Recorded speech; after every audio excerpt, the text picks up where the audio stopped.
మోదీ మే 4 తర్వాత నేరగాళ్లకు సంబంధించి ఒక్కొక్కరు లెక్కలు తేలుస్తా అంటూ ఒక స్టేట్మెంట్ ఇచ్చారు.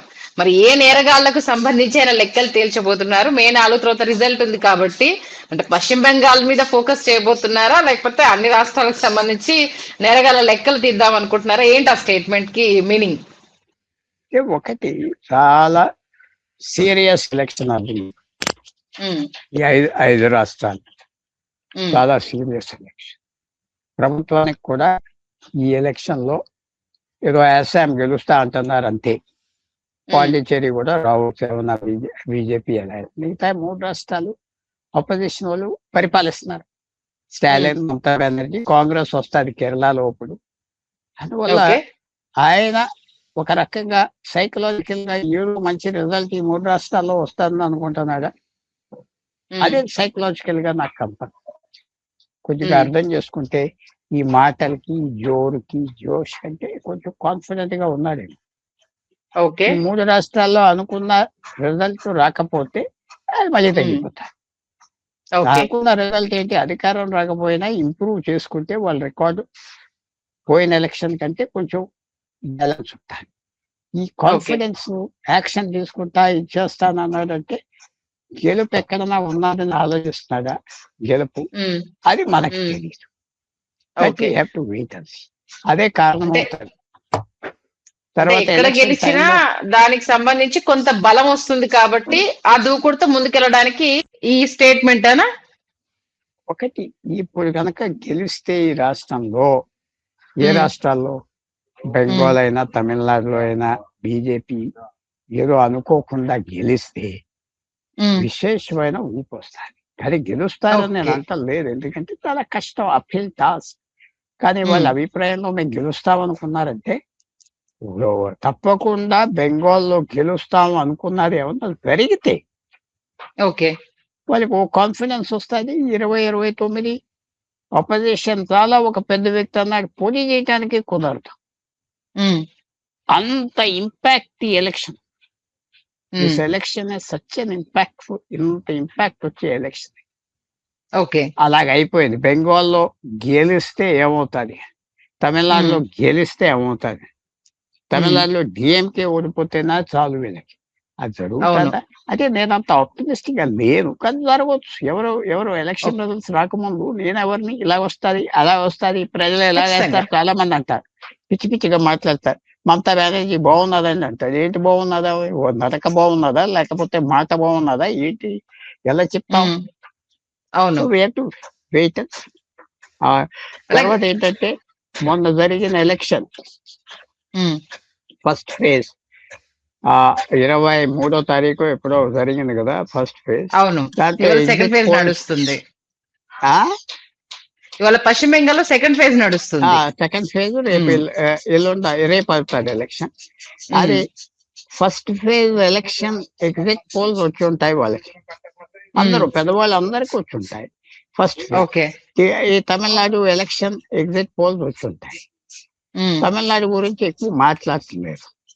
సో అది ఒక రకంగా మనం అర్థం చేసుకోవచ్చు. బెంగాల్ గురించి ఫస్ట్ ఫేజ్ బ్రహ్మాండంగా ఉన్నది. ఎలక్షన్స్ అంతా నిజంగా ఎగ్జిట్ పోల్స్ వచ్చినాయా? సో మనం కాషియస్ గా ఆలోచిస్తే ఏమైనా కాన్ఫిడెంట్ గా ఉన్నారు ఏమో అనిపిస్తుంది. దాని మీద ఫ్యూచర్ యాక్షన్ జరుగుతాయి. ఓటింగ్ పర్సంటేజ్ కొంత అంటే ఎవరికి వాళ్ళు ఇది మాకు ప్లస్ అయ్యేది, ఇది కంపల్సరీ మమ్మల్ని చూసి వేసారు అనేసి ఒక అంటే స్ట్రాటజీని ప్లే చేస్తున్నారు. ఈ అంటే జరిగిన 3 రాష్ట్రాలకు సంబంధించి అనూహ్యంగా గతంలో కన్నా ఎక్కువగా ఓటింగ్ పర్సంటేజ్ పెరిగింది. ఆ పెరిగిన ఓటింగ్ పర్సంటేజ్ గురించి ఏమంటారు అసలు? ఫస్ట్ పెద్ద ఏం పెరగలేదు కదా. వాళ్ళు డెడ్ ఓటర్లు, లేని ఓటర్లు పేర్లు ఒక్క చోట 15% తీశారు, క్లీన్ చేశారు, ఎలక్ట్రల్ లో శుభ్రం చేశారు. శుభ్రం చేశాక ఇంట్లో తక్కువ సామాన్ ఉంటుంది, అయితే సేమ్ ఓట్స్ పడినాయి, పర్సంటేజ్ పెరిగింది. అది మా గురించి చేశారు అనుకోవటం వేరే మాట. అందరూ అంటున్నారు కదా మమ్మల్ని చూసేసారు. అది పెద్ద మనం వెయిట్ ఇచ్చి వీళ్ళు ఏదో అన్నారు మాట, వీళ్ళు పెద్ద మేధావులు. ఈ ఎలక్షన్ లో వీళ్ళు ఎందుకు గెలుస్తున్నారు? ఎందుకంటే ఇద్దరు పోటీ చేస్తారు. ప్రజలందరూ ఆంధ్రప్రదేశ్ తెలంగాణలో 10 కోట్ల మంది పోటీ చేయరు కదా. ఒక 100 మంది ఉంటారు ఈ పోటీలో, 2 రాష్ట్రాల్లో నాయకులు గెలుపులు నడిపేది అన్ని పార్టీలు. అంటే కొత్త చాయిస్ లేదు, పాత ఫార్ములాలు, కొత్త ఏమున్నాయి, ఏం లేదు.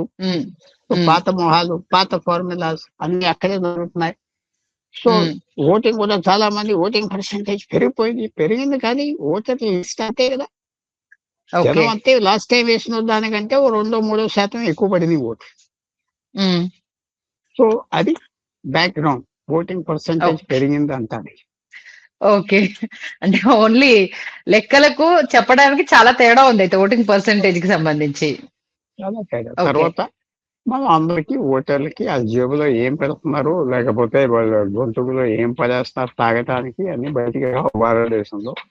ఎందుకంటే ఓటు పవిత్రమైన హక్కు అంటాడు ప్రతి ఓడు. అది అయిపోయింది సార్, ఇంకా అది ఆ జమానా. అది మీ కాలంలో మీ ఎంగేజ్ లో ఉన్నప్పుడు మేబీ చూసి ఉంటారు ఓటు అనేది పవిత్రమైంది అనేది. ఇప్పుడు ఓటు ఎంత కమ్ముకుంటావు, ఎంత కుబేరం అన్నట్టు అయిపోయిందిలేండి ఇప్పుడు అది. ఇంకా అంతే కదా, వాళ్ళ మీద ఏం మర్యాద ఉంటుంది,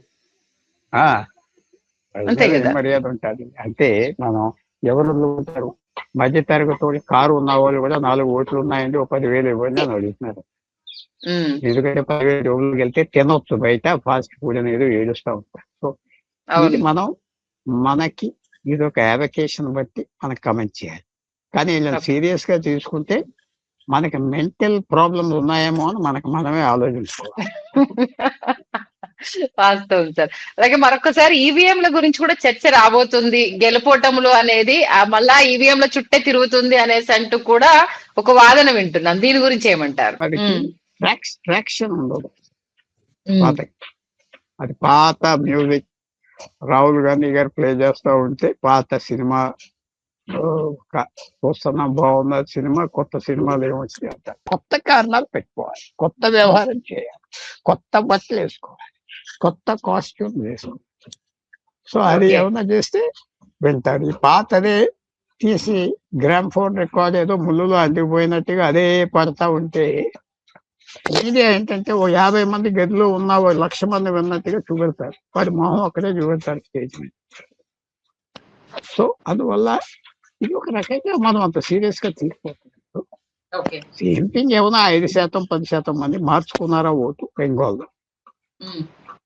తమిళనాడు గురించి అంతే వినపడట్లేదు, బెంగాల్ గురించి బాగా వినపడుతుంది. కాబట్టి మనం ఎదురు చూద్దాం, మార్పు వస్తుంది. అంటే పశ్చిమ బెంగాల్లో అంత చేంజ్ ఓవర్ ఉండే అవకాశం ఉంటుందంటే అంటే గతంలో కన్నా ప్రతిపక్ష హోదాకు సంబంధించి సీట్లు పెరుగుతాయి తప్పితే దీదియే మరొకసారి రాబోతోంది. అక్కడ ఆల్టర్నేట్ లేదు కాబట్టి ఎందుకులే అన్న ఒక వాదన అక్కడ వచ్చింది అన్నది సర్వే రిపోర్ట్ లో వినిపిస్తున్నమాట. అది కొంచెం బెంగాలీ ఓటర్స్ తెలుగు ఓటర్స్ కంటే కొద్దిగా తేడా ఉన్నారు.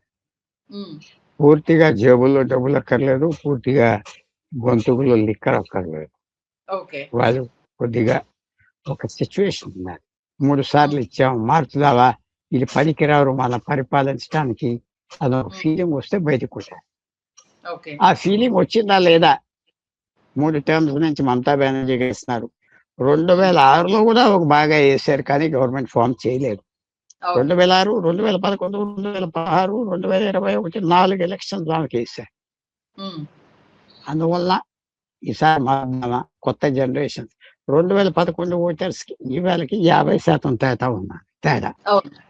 మార్పు వస్తుందంటే ఆమె ఎంతవరకు పనిచేసింది, పరిపాలనకి ఏమైనా ఇంపార్టెన్స్ ఇచ్చిందా లేదా, ఊరికైనా మాటలకి టీవీకి ఆ నడక్కి అలా నడుచుకుంటే వెళ్ళిపోవటం సీన్ తీస్తుంది కదా ఆమె, తెల్లచీర వేసుకుని అలా నడుస్తా. అదొక సీన్, ఆ 200 గజాలు నడవటం అదొక సీన్. సో తెలుస్తాయి, మనం కమెంట్ చేయొచ్చు. Let us wait.